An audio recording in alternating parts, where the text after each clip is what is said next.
السلام علیکم میرے عزیز دوستو، امید ہے آپ سب خیریت سے ہوں گے۔ آج میں جو آپ کے لیے واقعہ لے کر آیا ہوں، یہ واقعہ مری کے ایک ہاسپٹل میں پیش آیا ہے۔ اس کہانی کا مرکزی کردار ایک لڑکی جس کا نام سونیا ہے۔ یہ لڑکی اس ہاسپٹل میں میڈیکل آفیسر کے عہدے پر فائز ہے۔ اس کے ساتھ ایک ایسا ہولناک اور شرمناک واقعہ پیش آیا ہے۔ مزید تفصیلات جاننے کے لیے کہانی کی جانب بڑھتے ہیں۔ آپ سے گزارش ہے کہ اس کہانی کو شروع سے آخر تک سنیے گا تاکہ آپ کو کہانی کی صحیح سمجھ آ سکے۔ تو چلیے کہانی شروع کرتے ہیں۔ یہ واقعہ مری کے ٹی بی سینٹوریم ہاسپٹل کے ساتھ جڑا ہے۔ متاثرہ خاتون کا فرضی نام سونیا رکھا گیا ہے۔ سونیا خانیوال کے ایک درمیانے طبقے کے گھرانے سے تعلق رکھتی ہے۔ سونیا کے والد کا نام اخلاق صاحب ہے۔ اخلاق صاحب نے اپنی بیٹی کی تعلیم و تربیت کے لیے سخت محنت کی ہے۔ سونیا نے محنت اور لگن سے طبی تعلیم مکمل کی اور ڈاکٹر بنی۔ سونیا نے میرٹ پر MO یعنی میڈیکل آفیسر کی پوسٹ حاصل کی۔ سونیا کی جوائننگ ہسپتال میں صرف 2 دن قبل ہوئی تھی۔ سونیا کو رہائش ہاسٹل میں فراہم کر دی گئی جہاں وہ رہائش پذیر ہو گئی۔ لاہور میں سونیا کی زندگی گزری اور پھر وہ مری شفٹ ہو کر آئی۔ لاہور میں سونیا کی ایک ملاقات اسد امان خان نامی شخص سے ہوئی۔ اسد امان خان نے خود کو وزیر اعلیٰ پنجاب کا مشیر بتایا۔ اسد نے سونیا کو بتایا کہ وہ سرکاری محکموں میں اثر و رسوخ رکھتا ہے اور لوگوں کے لیے کام کرا سکتا ہے۔ سونیا نے اسد سے درخواست کی کہ وہ اسے MO کی پوسٹ لگوا دیں۔ اسد نے وعدے کیے اور سونیا کو متاثر کرنے کی کوشش کی۔ سونیا نے اسد کی باتوں پر ابتدائی طور پر اعتبار نہیں کیا۔ بعد ازاں سونیا نے دوبارہ اسد سے رابطہ کیا اور اسد کے دفتر جانے کا فیصلہ کیا۔ اسد نے کہا کہ وہ اس کا معاملہ حل کر دے گا بشرطیہ اس کے بدلے میں سونیا کچھ کرے۔ اسد نے نامناسب مطالبات کیے اور فحش حرکتیں شروع کر دیں۔ سونیا نے ان مطالبات سے سخت انکار کیا اور اپنی عزت بچانے کی کوشش کی۔ سونیا نے اسد کے سامنے کسی بھی قسم کی ناجائز حرکت قبول نہیں کی۔ سونیا وہاں سے واپس آ گئی اور دوبارہ اسد سے رابطہ نہیں کیا۔ سونیا نے اپنی قابلیت کے بل پر MO کی پوسٹ حاصل کر لی۔ سونیا کی جوائننگ ہسپتال میں 18 مئی کو ہوئی تھی۔ رات 20 مئی کی تقریباً 9:30 پر ہاسٹل میں ایک فون آیا۔ سیکیورٹی ڈپارٹمنٹ نے اطلاع دی کہ گیٹ پر شور ہے اور ایک آدمی ڈٹ کر کھڑا ہے۔ سونیا کو ہاسٹل سے نیچے آنے کے لیے کہا گیا۔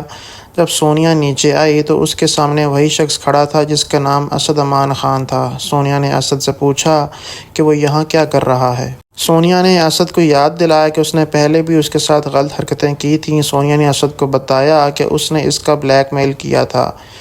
اسد نے سونیا کا ہاتھ زبردستی پکڑا اور اسے اپنی گاڑی کی جانب کھینچا۔ ایک گاڑی ہاسٹل کے باہر کھڑی تھی جس میں 2 مرد بیٹھے تھے۔ وہ دونوں مرد اسد کے ساتھ تھے اور گاڑی میں پہنچ کر دروازے بند کر دیے گئے۔ گاڑی سیدھی سٹی بینک کے قریب ایک نجی ہوٹل کی طرف گئی۔ اسد نے ہوٹل میں کمرہ بک کروایا اور سونیا کو اندر لے گیا۔ پھر سونیا کو ہوٹل کے کمرے میں داخل کر کے وہاں بھی زبردستی کا نشانہ بنایا گیا۔ گاڑی میں موجود دونوں ساتھی دروازے کے باہر کھڑے ہو کر پہرا دیتے رہے۔ سونیا نے وہاں زبردستی کے دوران بے ہوش ہونے تک تکلیف سہہ لی۔ صبح جب سونیا ہوش میں آئی تو اسد سویا ہوا تھا۔ سونیا فوراً موقع سے بھاگ گئی اور ہاسٹل واپس آئی۔ سونیا نے اپنے والد اخلاق صاحب کو واقعے کی اطلاع دی۔ اخلاق صاحب فوراً مری پہنچے اور اپنی بیٹی کے ساتھ پولیس کے پاس گئے۔ سونیا نے 21 یا 22 مئی کو تھانہ مری میں FIR درج کرائی۔ اس FIR میں اسد امان خان کو نامزد ملزم قرار دیا گیا۔ FIR میں 2 نامعلوم افراد کو بھی شامل کیا گیا جو گاڑی میں موجود تھے۔ پولیس نے تفتیش شروع کی اور جلد ہی ملزم اسد کو گرفتار کر لیا۔ اس کیس کی پیش رفت کو پولیس نے میڈیا کے ذریعے بھی بتایا۔ 26 اپریل کو یا متعلقہ دنوں میں ASP مری نے پولیس کانفرنس کی۔ پولیس کے مطابق اسد نے خود کو غلط طور پر بڑے عہدوں سے منسوب کیا تھا۔ پولیس کا کہنا تھا کہ اسد دراصل فراڈی اور جھوٹا پروفائلر ہے۔ پولیس نے ہوٹل کی CCTV فوٹیج حاصل کرنے کا عندیہ دیا۔ پولیس نے بتایا کہ جب یہ فوٹیج مل جائے گی تو باقی شریک افراد کی شناخت ممکن ہوگی۔ سیکیورٹی گارڈز کے کردار پر بھی صحافیوں نے سوال اٹھائے۔ ایک سوال یہ تھا کہ اگر گارڈ نے فوراً پولیس کو اطلاع دی تو واقعہ ٹل سکتا تھا۔ پولیس کا جواب تھا کہ اسد نے گارڈز کو دھمکی دی تھی کہ اگر وہ بولے تو وہ انہیں جان سے مار ڈالے گا۔ اسی وجہ سے گارڈز خوفزدہ ہو کر خاموش رہے۔ پولیس نے کہا کہ متاثرہ خاتون نے کچھ وقت تک شور نہ مچانے کی وجہ بتائی کہ اسد نے جان سے مارنے کی دھمکی دی تھی۔ پولیس نے بتایا کہ سونیا نے گاڑی میں آواز نہ اٹھانے کی وجہ یہی بتائی کہ وہ ڈری ہوئی تھی۔ پولیس کی جانب سے میڈیکل رپورٹ کروائی گئی مگر نتیجہ ابھی حاصل نہیں ہوا تھا۔ پولیس نے وعدہ کیا کہ میڈیکل رپورٹ آتے ہی اسے میڈیا کے ساتھ شیئر کریں گے۔ صحافیوں نے سوال کیا کہ کیا سونیا کا اسد کے ساتھ کوئی سابقہ تعلق تھا؟ پولیس نے کہا کہ اس پہلو کی بھی تفتیش جاری ہے اور اگر کچھ سامنے آیا تو بتایا جائے گا۔ صحافیوں نے پوچھا کہ کیا اسد نے میڈیکل آفیسر لگوانے میں کوئی کردار ادا کیا تھا؟ پولیس نے جواب دیا کہ سونیا میرٹ پر MO بنی اور اس میں کسی سفارش کا کوئی ثبوت نہیں ملا۔ پولیس نے یہ بھی بتایا کہ نامزد ملزم اسد کے خلاف شواہد کی بنیاد پر کارروائی کی گئی ہے۔